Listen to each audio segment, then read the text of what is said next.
Hey YouTubers, back again for another collecting review on a horror figure which is iconic, the American Werewolf in London. The reason I'm laughing is because I've just walked in the door of my house and found a package on the ground, which is this baby. Just come back from the gym and I'm pretty all sweaty and sticky, but I thought, what the hell, I haven't done a video for a while, so I might as well just spit one out right now. So that's the reason why there's bits and pieces of everything. I'm doing a repair job on one of my statue that I made.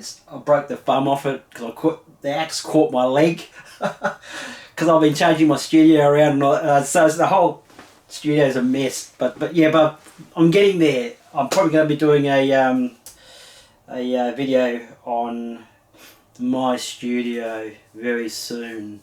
I've just got a few things I'm tweaking, so definitely going to do a just one YouTube video on my studio collection, and yeah, very soon.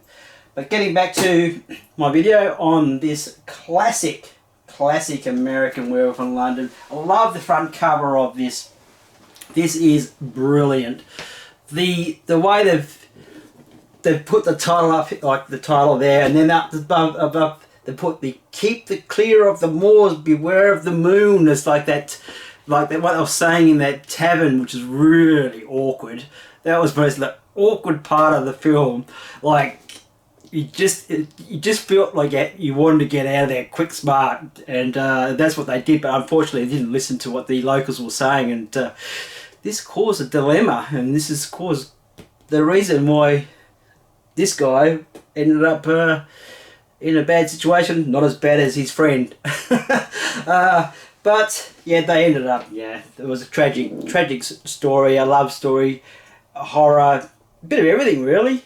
Yeah, so look, I'm not going to muck around. Great cover. NECA is an amazing company. You know, they've been around for a while.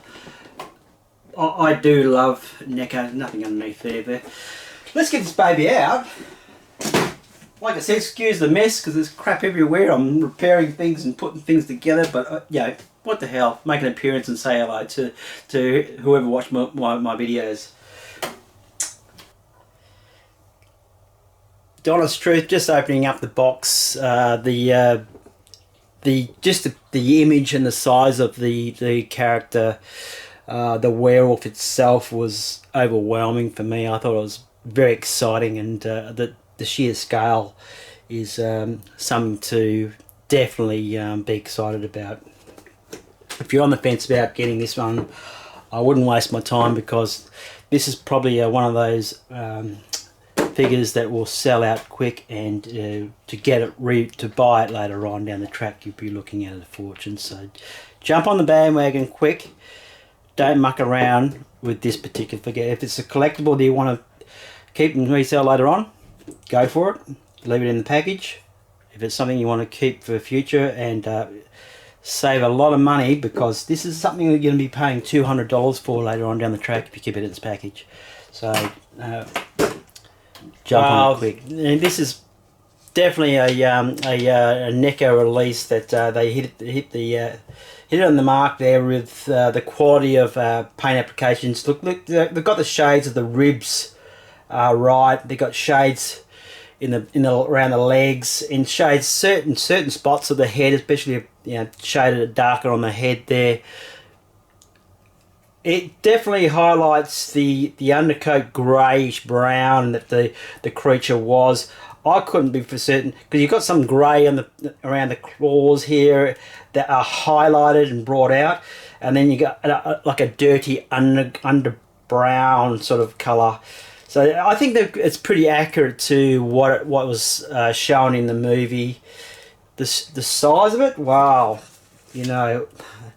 I'm looking at 8 inches from the top of the mouth there to over, well, 8 inches, let's say 8 inches from the top of the mouth, or the end of the mouth, to the tail.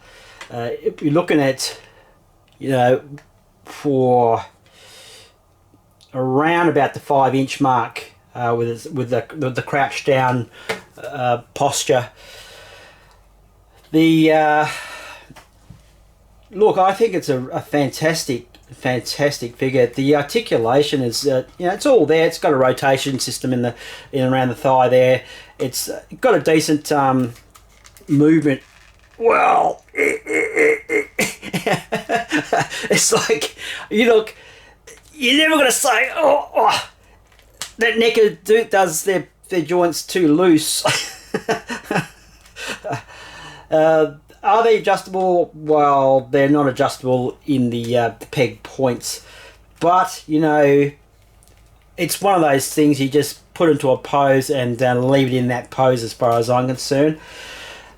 The articulation, it's got some good movement in the ribcage area, but the main movement is in the head, which is side to side, is pretty cool. I love the layering and the way they've done the layering to add to the fur effect around the mane. That layer in the middle sort of adds to that touch, and that's very clever design as far as NECA is concerned. Right, they fluffed up the chest area perfectly. It was a very front heavy looking beast in the show from what you saw of it. So kudos to them for doing that. Now I'm just going to show you the head. Like, wow, yeah, imagine that. Imagine being confronted by that, like in a shopping mall, no one around, or where it was, at the train station or where it was, that eating you alive, Wow, scary stuff. So what we're going to do is just pop it off the head and see. And here's that crucial part of the layering of that fur, which is really, really clever. You probably could have even got away with another layer if you wanted, but then you would have had the restriction of the movability of the head. So easily attached is the ferocious side of the werewolf's head, with the mouth, jaws open, with the blood in the mouth, obviously, gnawing on some human body of some sort. It's very, very scary looking. That is a massive mouth. That's like bigger than a lion's, bigger than any creature that we know. So great interpretation of a werewolf itself. That's the shape. You sort of have that human sort of shape as well to this werewolf on all fours, this is fantastic. I think it's the best, one of the best, if not the best, werewolf ever made. So look, if it could stand on its hind legs, oh no, I'm not sure if it's kind of cut it, as far as I'm concerned, with the old classic Universal style werewolf. So great. What would be better if it was real fur? That would be fantastic. I'm a fur fiend, and I probably in the back burner I am going to do a werewolf. I'm not too sure what werewolf, but this would be a werewolf I'd definitely like to do a caricature, or sort of a slightly larger scale werewolf. So we'll see what happens in the future, but at the moment I'm pretty busy. Come on. Right. Wow. Well, it's going to be hard to decide which werewolf head I'd really... I'm sort of tossing up about that one, because that is so cool. But then you got this sinister, gnarly head. So which one do you use? Or do you buy another figure and have both of them? Oh no, that's so hard. Collecting is hard, isn't it? Wow. So what can I say? I'm usually doing 1/6 scale figures.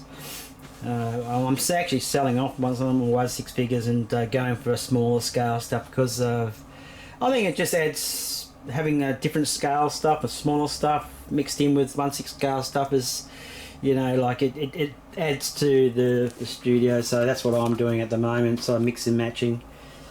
NECA's great. Mezco's great. At the moment, shipping is alright with BBT. They're sending out stuff, so the one I'm having an issue with is TNS figures. They're not sending out, they're holding one of my figures, which is Ash, Evil Dead. I'm not Asmus, I think it's from Asmus. So, is it Asmus or 3-0? Can't remember now. So they're holding that, so any orders that come through from TNS, I'm just cancelling. Until they can ship what I paid for out.